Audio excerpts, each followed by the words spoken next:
welcome to Book World: The Great Escape. I'm author CJ Peterson with my partner over here, author Michael Scott Clifton. We're here and we're going to be talking about the elements of relevance. Before we hit that though, Mike, how was your weekend and what do you have coming up? It's been a pretty good week. I spoke to the East Texas Writers Guild in Tyler on Monday, and we talked about what we have discussed on Book World concerning publishing, particularly what to look for in publishers and how to spot fly-by-night operations and vanity press people who are out to separate authors from their money. And Melanie went with me, and we had dinner with them at Don Juan's prior to the meeting. Got to meet a lot of the members, and we had a good time and had a lot of questions. It was fun, and I think also too it was really helpful. And as I reminded them and anyone watching the podcast today, if you have questions about publishing, you can go to our Book World YouTube site and look at the past podcasts that cover both parts 1 and 2 of publishing. And also, let's see, next, I think 2 weeks from now or 3, on Saturday, May the 6th, I'll be at the Winsboro Festival of Books. Oh, that's like 4 weeks? It's 4 weeks? Yeah. So. It's 1, 2. Yeah, it's about 4 weeks. Because the 29th is the spring conference. That's in 3 weeks. That's right. Okay. The Northeast Texas Writers Organization Spring Writers Conference will be held at NTCC, Northeast Texas Community College, from 9 until 3. And our own CJ Peterson will be one of the presenters. And she can tell you a little bit about the topics. And so we're looking forward to that. Looking forward to my next event again at the Winsboro Festival of Books. So, yeah, it's been a great week. What about you, CJ? Well, this last weekend was Easter. So, of course, that's a big celebration in our house regarding, Resurrection Sunday. We did have an issue last week regarding our ducks. We had 3 go critical due to heat stroke. We were able to save one of the 3. So we still have 8 little ducklings, and they're growing well. That was a rough week, though. So this weekend, though, we're going to be at the Chautauqua Festival at the Longview Public Library from 10 till about 2 or 3 in the afternoon. So come on down, say hi. Tons of books. If you are a reader or an author and you want to check some of them, come on down. And they have a lot that goes on during the course of the day. There's a lot of little shows that happen too. So there's a lot of fun stuff. And we really enjoy doing that. That's one of the ones I try to mark on my calendar each year to make sure to be at. And then 3 weeks from now, I'll be speaking at the Northeast Texas Writers Organization Spring Conference. I'll be talking about podcasts and also a little bit about Texas Sisters Press. So make sure that if you're interested, go to is it netwo.org? netwo.org. www.netwo.org. Yep. And make sure to find that and go ahead and sign up for it. Also going to be Stone Key, a former guest, is going to be on there, as well as Dana Wayne.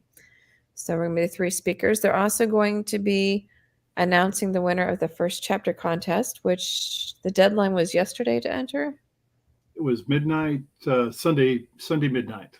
Sunday at midnight was the deadline. So unfortunately, that's already done. But, maybe next year. There's always next year for that. And then the week after that, we're heading toward Kilgore Geekend in Kilgore, Texas. We'll be there on one of the inside places. Texas Sisters Press and my books will be there as well. So definitely a lot going on. You can find out more under the appearances page on my website to see where we're going to be, because we're everywhere.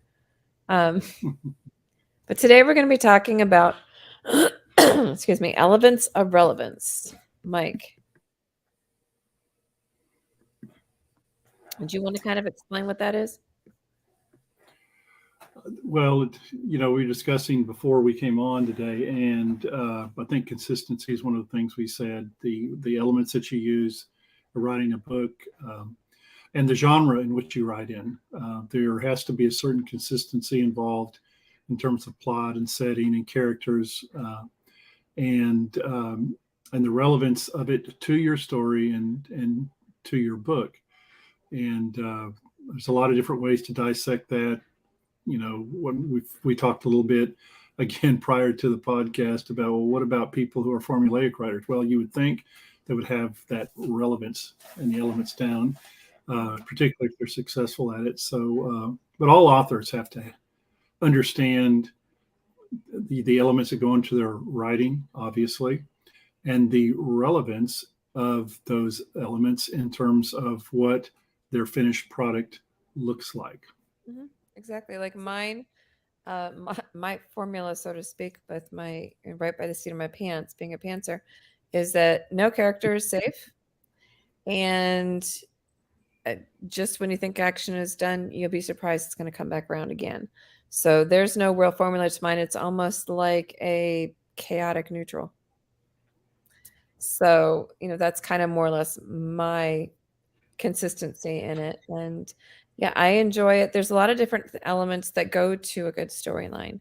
And there's a lot Mm-hmm. of different elements that will take away from a good storyline. For example, your setting. Is your setting relevant to the actual storyline? And is it too much or is it too little? You have to make sure to find your in between and make sure that it's accurate. Another one would be characters. Do you have characters that are relevant to the storyline? Do you have characters that fit a political checklist? Is that why they're in there, or are they in there? Are they relevant to the story? So there's a lot of things to consider throughout the storyline itself. It's interesting on the setting in that your settings can change in the story. Mm-hmm. You can, it may start in, say, city A and it may move to city B. But in terms of the setting, are you moving? Is city A in one country and city B in another? I mean, there's a lot of different variables that can go into that. And again, the consistency that comes in. My wife watches a British production mystery murder production called Murder in Paradise. And it's actually a BBC or British produced mystery thriller, which is based on some of the tropical islands in the Caribbean. Mm-hmm. And so what you have is a tropical setting, but in that, it is a typical murder mystery. And you have elements that follow a murder mystery. You have who done it. You have twists, plot twists, and turns. And you have to have some red herrings in there. Right. Yeah. They try to, when you think you know what it is, the turn, again, the plot twists or turns. And so then the very best ones are like that. They have red herrings and makes you think. And then all of a sudden, you get the surprise. So you can have a lot of fun with it, but you still have to be consistent in terms of and again, I go back to the genre. If you're in a mystery, romance, science fiction, or fantasy, there are certain elements that are expected in these types of genres. Mm-hmm. And you can't write a different way that is completely outside the bounds of the genre that you're writing in. It's relevant, there's a word, relevant, to the genre that you're writing in. And I think, to me, that's just common sense. But as pantsers, mm-hmm. both you and I, CJ, we take license in terms of, if a good idea comes along, we're not bound to a certain storyline, but it still has to logically fit mm-hmm. in the story itself. Definitely. And regarding storylines, are you writing to a fad? Are you writing from your mm-hmm. heart? What are you writing from? Is it something that can be timeless, or is it something that's locked into a certain time? Or is it like when Twilight came out, everybody suddenly started writing about vampires and werewolves? So, and eventually that stuff's going to start to die down. So are you writing something that's relevant to the real world or even to the supernatural world, but something that can, is timeless in doing so? Or are you writing it just because that's the new hot thing to write? Right. And it's interesting, the werewolves and vampires.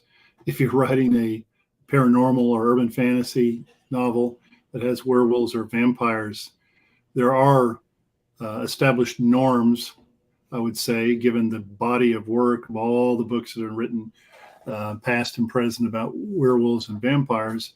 Do the vampires go out at night, or do they glisten like they do in Twilight?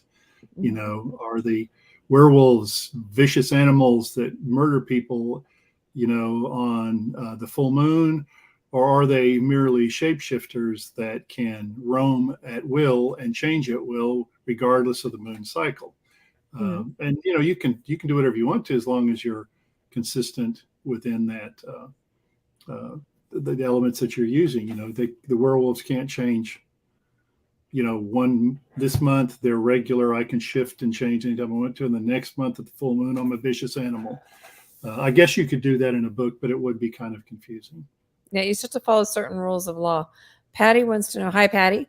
She wants to know, do you guys make or do you make a list of the elements you need to have in your story just to make sure you covered all of your bases, or do you check that after you finish your book? I think that depends on the author. Being a pantser, I kind of my style tends to lean toward not having a checklist at all. Mhm. Um, but for those who are pantsers or the hybrids, they tend to have a list, and as well as the fact that if they're planners, and they definitely have the checklist, and they probably have it before they write. The Yeah, hybrids can probably go either direction. Pantsers, we just don't have a list. We just kind of do. So I think yeah, it will depend on the author sort itself, of a list. whether they check it before or after, whether they even have a list. What's a list? I don't have that. Yeah, Is that a thing? I don't. I don't make a list. I don't think you do, but you know, you got a general idea what you. But that's what being a pantser is. If you had a list of elements, you'd be more of a planner. Mhm. You know, as I would think than a pantser. So I I do have don't a tend to have a style. list. Yeah, I Yeah. do have a style, and my style, like I said before, is no character is safe, and it's almost chaotic neutral. In other words, you think that the storyline is done, and whoops, something else pops up. Mm, But because I'm good at catching patterns, generally speaking, when it comes to like a show or something, if I can pick the pattern out of, for example, one show where it was the first person they thought, and then like, oh no, there's no way they can do that because of this element. And then it always ended up being the first person that they originally thought it was. That gets redundant to me, and I will stop. Because if I can pick it out per a pattern, your writing to me is not relevant to the mystery of a story, or to the story of a mystery. So again, I think that kind of depends on the author and what their style is.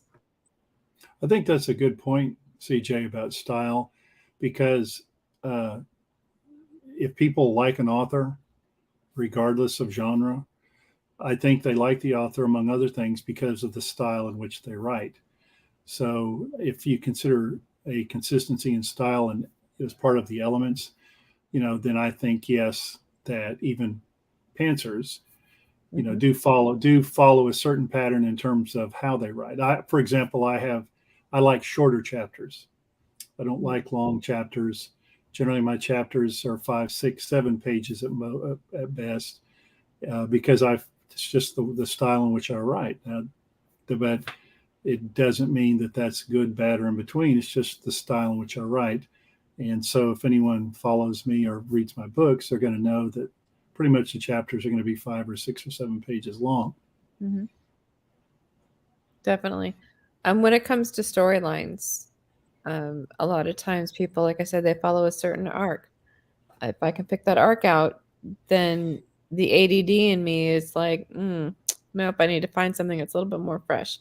But some people like that consistency in the storyline. They like to know Right. that, okay, here's Mm-hmm. the arc that's going to happen, and I have until this page or this chapter to figure out who did it, or whether they're going to fall in love, or whatever the elements are that are in there. And they like the author for that reason, and that is their style, and they enjoy that. And some people, that's a good thing. Being a multi-genre author that I am, a lot of times there are definitely differences between the series. Is however, there are, like I said before, certain elements that I keep. So these elements are relevant, and I don't have a PC checklist, but I do have a myriad of different types of people in the storylines because they fit my storyline. Right. They're in there for a Right. reason. So are they in there for a reason, or are they just tossed in there to make sure that you've reached that particular element? That's something we need to I, be conscious with. I do think that people who are that authors who are formulaic, authors who are planners, for example, I do think that the elements are baked in from the jump in the writing because it's the style in which they write makes it impossible not to do that. And but I still think that the style, uh, regardless of whether they're formulaic, what as standalone authors, standalone novels, or they have one series after another, or even the same location from which they base a series in. Mm-hmm. Um, the style in which they write is what appeals to to the readers. So I don't really think I don't know how you feel about that, CJ, but I don't feel there's any wrong or right way with that. I think if it works for a planner, that's Mm-hmm. great. If it works for a quote pantser, that's great as well. Yeah, definitely. But again, each author has their own certain Mhm. elements within their storyline. And that makes it somewhat relevant. So there is no right or wrong in a lot of these. As a matter of fact, there's no right or wrong in a whole lot of stories unless the grammar is just completely off the wall. Then we need to talk because then there is a right and wrong. However, they have to be able to get through the book. However, there's a lot that pertains to it. For example, Patty's question, do you do it before or after? Planners would do it before. Pantsers would probably do it after if they do it at all. Hybrid would probably do a little bit of both. Mhm. When they make their outline, they'd probably make sure, okay, this element's here, this one's here, this one's there. So a lot of it just depends. But for example, the Harlequin romance, a lot of people know that this is the pattern with their books. This is how it works. And they like that. And they like that consistency. And it's working for them because they sell like millions of books. So that works for them. Mine like the fact that they are unpredictable. So you never really know. You just write with yourself and your style.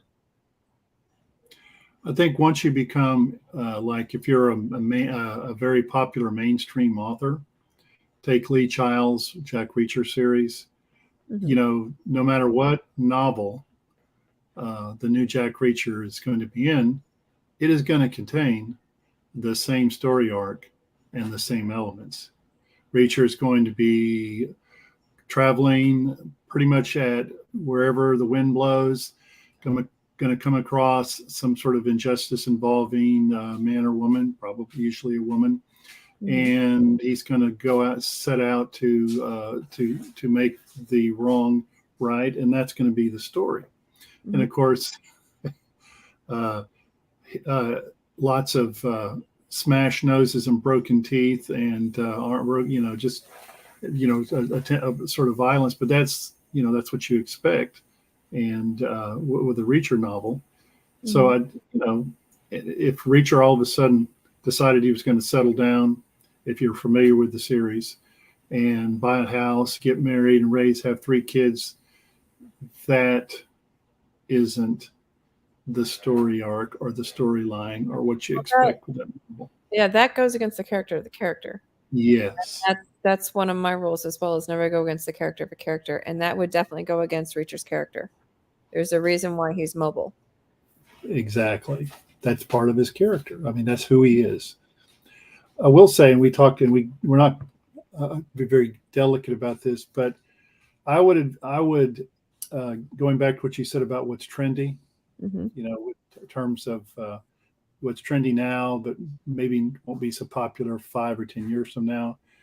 To be, just to caution authors or writers, do not put into your stories. I would caution you against trying to include elements in your story that you feel are part of a checklist, Hmm.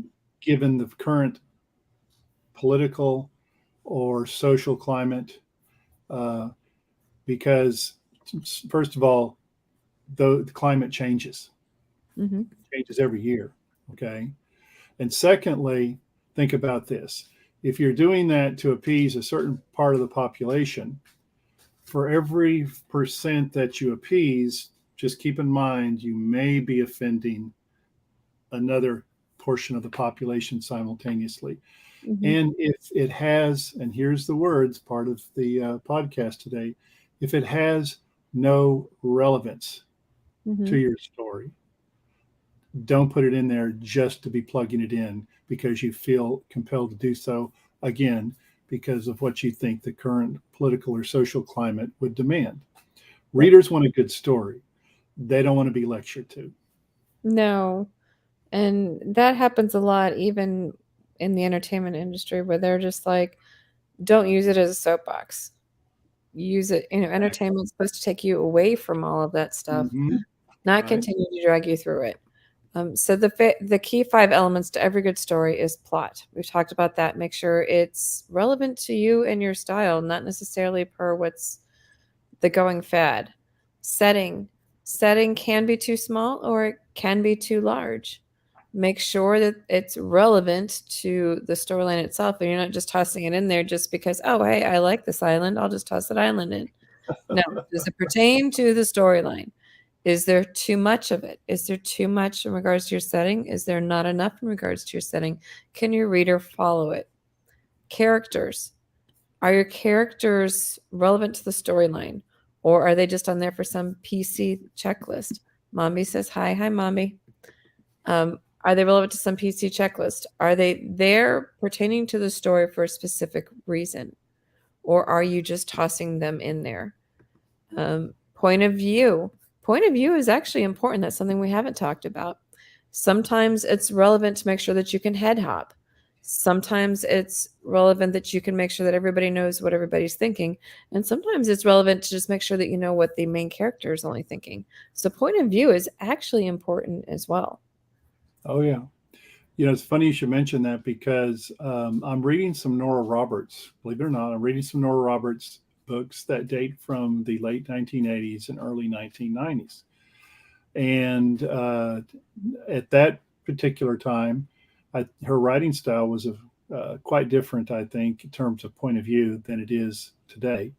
Her point of view would shift from character to character Mm-hmm. with no scene break, with no break in the action. So you go from and for most writers, deep POV, you're in one character's point of view until you have a scene break or or something like that to switch to the next point of view. And part of that is to avoid confusion for the reader in Mm-hmm. terms of who's thinking and doing what. But with Nora Roberts, she goes from this sentence, this person's point of view, to this person's point of view, character B, in the very next sentence. It works to the it's she's a best-selling author. She's sold a couple 100,000 books, and still writing strong today. But I've read some of her later books, and they do not include, including her pen name J.D. Robb, where she does mystery detective novels. But she doesn't really do that anymore. Not like she did in the early days. And I would say, if you're a best-selling novel, you can get away with that. But if you're starting out as a writer and you're trying to gather an audience, that the POV, as you were mentioning, real important, and that is inconsistent. If you go from one person to the next without any warning, some Yeah. person's point of view to another without any warning. At least like an ornamental break or like even a paragraph break would be great. Yes. Definitely make sure that there's some way that, sometimes like I head hop with mine. Mine allows you to see multiple points of view, but there's a flow to it and make sure that Right. that flow is in there. Um, the last element is conflict. Is the conflict relevant to the story, or did you just toss us in there just to make sure the action stays around? You know, make sure that they're relevant to the story. Make sure that they're propelling the story forward and not just tossing it in there so you don't lose your reader. If you do, then you need to rewrite the book. A lot of it is just consistency, don't you think, CJ? I mean, in other words, and consistency in the right way, obviously, not consistency in the wrong way, but yeah. And if you know the elements of writing, and you consistently follow them, you're going to have very few problems in regards to you know, your elements, your style. Still have to write a good story. Still have to have interesting characters. Still have to have a great story arc. But you know, the mechanics of it will take care of themselves. Mm-hmm. Mommy says she likes to switch in chapters of POV, usually less confusing. Yeah. That does work. If you're omniscient, you don't really have to worry about that quite so much Yes. because it tells who's talking. But when you're doing a lot of the eyes or, you know, when you're talking first person, that does pose a problem when you go to talk about the POVs. Omniscient POV is very. I don't know of many authors that write in omniscient POV, and if they do, it's for very brief. Well, it's for brief sections, and it's for explanations to set the scene Mhm. for others. But I keep mine actually in omniscient. I'm third person omniscient with mine. are So, you and really? yeah, I Okay. am because it allows the reader to dive deeper into both elements.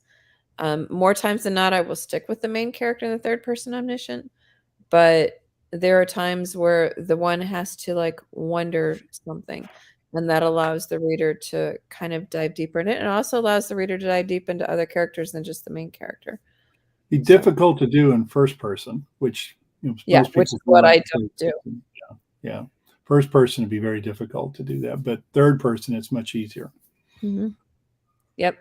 And so a lot of times I like the richness of adding the elements to it with the third person omniscient. So, but I make sure that my reader knows whose point of view they're checking out.